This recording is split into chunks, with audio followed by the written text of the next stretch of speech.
কি খবৰ তোমালোকৰ আশা কৰো তোমালোকৰ সকলোৰে ভাল আজি আমাৰ কাৰণে এটা সাৰপ্ৰাইজ আছে আমাৰ সাধু শুনি ভাল পোৱা এজন ফ্ৰেন্ড আমাক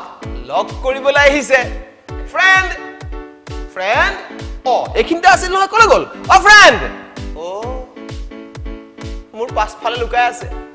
ফ্ৰেন্ড আমাৰ ফ্ৰেন্ড আহি গল হেল্ল ফ্ৰেন্ড হেল্ল কি খবৰ তোমাৰ ভাল তুমি আমাৰ সাধু শুনি ভাল পোৱা মই আমাৰ সাধু শুনি ভাল পাওঁ আমাক সাধু এটা শুনাবা নেকি সাধু নুশুনাও মই এটা গান গাম গান গাব গোৱাচোন সাধু সাধু সাধু সাধু সাধু সাধু গাইছে সাধু সাধু সাধু কাই কটালৰ সাধু সাধু কলত হল জীৱন কটল ফ্ৰেন্ড তোমাৰ আমাৰ কোনটো সাধু বেছি ভাল লাগিছিলে বহি সাধুটো বহি সাধুটো বেছি ভাল পাইছিলে আচ্ছা তুমি কি পঢ়ি আছা মই ক্লাস 3 ক্লাস 3 পঢ়ে বঢ়িয়া মোৰ মানে এখন দেৰি আছে মই যাবগে লাগিব কিন্তু মোৰ বিদায় দিবলৈ যে মন যোৱা নাই যাব লাগিব মোৰ কাম আছে তেন্তে বিদায় দিও তোমালোকক ৰবা মই ফ্ৰেণ্ডক অলপ আগবঢ়াই থৈ আহো বাই বাই ফ্ৰেণ্ড বাই ফ্ৰেণ্ড বাই আকৌ আহিবা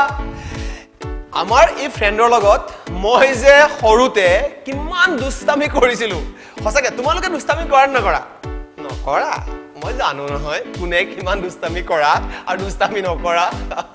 আচলতে এই যে সৰু কালৰ দুষ্টামিবোৰ এইবোৰ আমাৰ জীৱনৰ এটা পাৰ্ট গতিকে যিমান পাৰা মস্তি কৰিলো এতিয়াই ডাঙৰ হলে সেই মস্তি নাইকিয়া হ'ব আচ্ছা এই দুষ্টামিৰ পৰা মোৰ এটা ইন্টাৰেষ্টিং ঘটনা মনলৈ আহিছে তোমালোক কওঁ আৰু তোমালোকে বহুত ইন্টাৰেষ্ট পাবা সো ঘটনাটো হ'ল এজন সৰু ল'ৰা খুব উৎপতীয়া উৎপাত কৰি অনাই বনাই ঘূৰি ফুৰে পঢ়া শুনাত ইমান মন নাই এদিন স্কুলৰ প্ৰিন্সিপালে তেওঁক মাতি আনি ক'লে তোমাক মই এখন চিঠি দিম এইখন চিঠি লোৱা আৰু পেৰেণ্টছক দিবা নিজে খুলি নাচাবা আৰু বেলেগক নেদেখুৱাবা যোৱা ল'ৰাজনে চিঠিখন পকেটত ভৰালে ঘৰলৈ আহিল আৰু আহি চিঠিখন মাকক দিলে মাকে চিঠিখন ললে খুলিলে খুলি চাই দেখি মাক আচৰিত ল'ৰাজনে মাকক সুধিলে মা চিঠিখনত কি লেখা আছে কোৱা না তুমি যে আচৰিত হলা কিয়নো কি লেখা আছে প্ৰিন্সিপালে কিয় তোমাক দিবলৈ কৈছিলে কোৱা না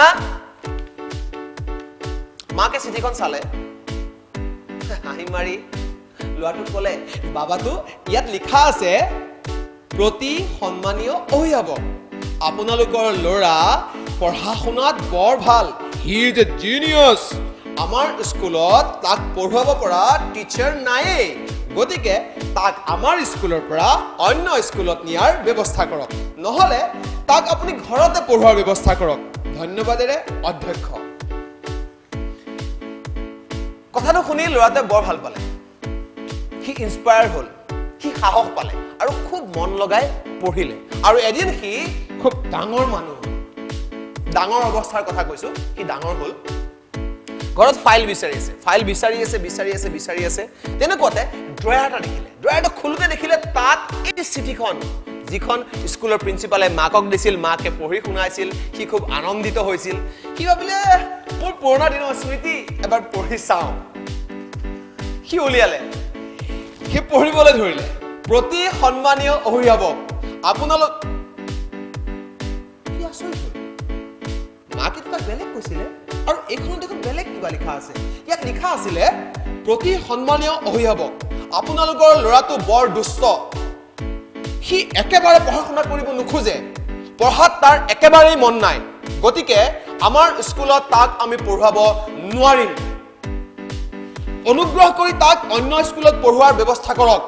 ধন্যবাদেৰে অধ্যক্ষ সি তেতিয়া ৰিয়েলাইজ কৰিলে মাকে তাক মিছা কথা কৈছিলে আৰু চিঠিখনত লিখা আছিল এইটো কথা কিন্তু এটো ভাবিলে যে মাকে যদি তাক সঁচা কথা কৈ দিলেহেঁতেন সি হয়তো ইনস্পায়াৰ নহলেহেঁতেন, সি হয়তো সাহস নাপালেহেঁতেন নতুনকৈ তাৰ জীৱন পথত আগুৱাই যাবলৈ। গতিকে মাকে তাক কোৱা কথাখিনি তাৰ কাৰণে ইমান বেছি ইম্পৰ্টেণ্ট হ'ল আৰু সি সেই মাকক অতি শ্ৰদ্ধাৰে সুঁৱৰিলে। আৰু এই যে ল'ৰাজন যি ডাঙৰ হৈ এজন পৃথিৱী বিখ্যাত বিশিষ্ট ব্যক্তি হৈ গ'ল, তেওঁৰ নাম আছিল Thomas Alva Edison. Yes, Thomas Alva Edison, the inventor of electronic bulb, যাক আমি অতি শ্ৰদ্ধাৰে আজিও সুঁৱৰো। It's a true story. এইটো কোনো কাল্পনিক সাধু নহয়, এটা সঁচা ঘটনা। আৰু এনেকুৱা সঁচা ঘটনা আমাৰ মাজত বহুত আছে, যি আমাক ইনস্পায়াৰ কৰে, আমাক জীয়াই থাকিবলৈ, আমাৰ পথত আগুৱাই যাবলৈ সাহস দিয়ে। গতিকে এনে সাহসৰ কথা লৈ আকৌ আমি তোমালোকৰ মাজলৈ আহিম। আজিলৈ বাই বাই। আমি শেষত কম B A teller B A লিসনাৰ। সাধু সাধু সাধু খাই কঁঠালৰ বাদু, সাধু মাকৰ ল'ৰা এটা হ'ল এপাচিমান গধুৰ। Bye bye, see you soon in the next session. Bye bye.